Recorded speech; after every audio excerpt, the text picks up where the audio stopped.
You have to hear this. What if I told you that the Republican Party elected a president and then destroyed them themselves and then blamed Russia? Guess what? That's not hypothetical. That's what happened last year in Romania. I got a firsthand source who wanted me to name names, but I'm not going to do it because it's just too risky.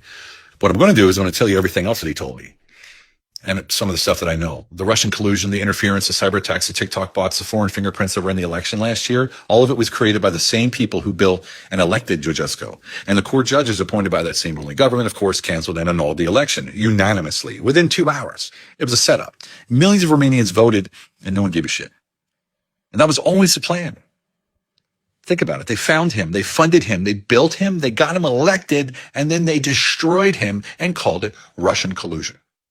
Here's what most won't know. That operation, it wasn't run by Russians. It was run by Irish nationals and Western Europeans working from inside the same democratic system they claim to be protecting. One party, start to finish, same people, same plan.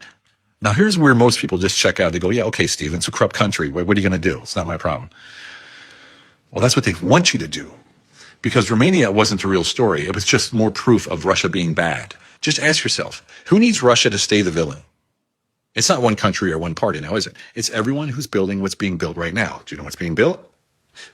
The moment Russia stops being the enemy, the entire justification collapses overnight. NATO needs an enemy, right? No enemy means no justification for the largest military expansion in European history. No justification means no way for 32 countries, taxpayers, to fund it. And no funding means no war.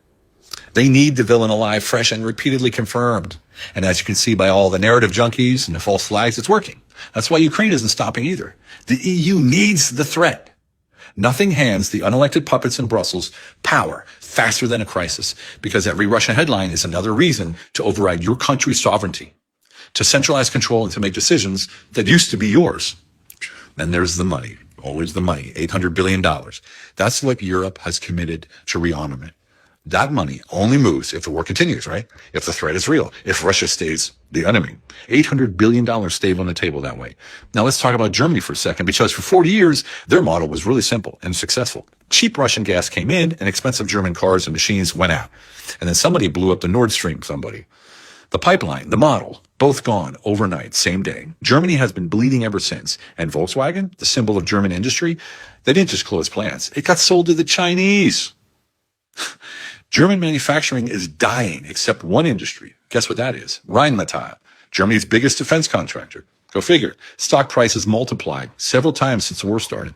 They got new factories, they got new contracts, and are expanding all across Europe. And Germany doesn't save its economy with peace. Germany can only save its economy with war. And war only exists if Russia stays the villain. And Romania handed them another year or two of justification. And this is a pattern you can see if you're awake. Romania was just another page in their book. And here's what they're counting on. That you watch this, maybe you feel something, and then you don't do anything.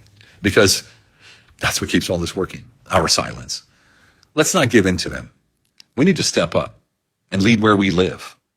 Share this video. Talk about it. Make your own video. Whatever you need to do. It's our time.